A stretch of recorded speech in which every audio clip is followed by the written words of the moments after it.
So we're going to try and have a think about how we might identify what's going on, so diagnostically, maybe some contributing factors as far as he's concerned, and then come up with maybe a bit of a management plan based on that diagnosis. What do we understand?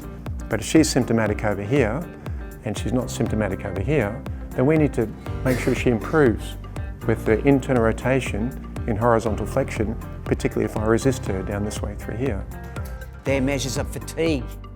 So I look at them as markers for pitchers of when their readiness to pitch again. And I get them in that position and I do a bounce. And they go, oh, that's it, that hurts. Bounce, bounce. There's your joint line. All right, if you just start to straighten there for me and lock it out and come back. And so you can start to feel if there's any posterior subluxation of the radial head. If you've got, as we said, teenage girl, lateral elbow symptoms, tender on palpation on the distal capitellum, they're getting an MRI.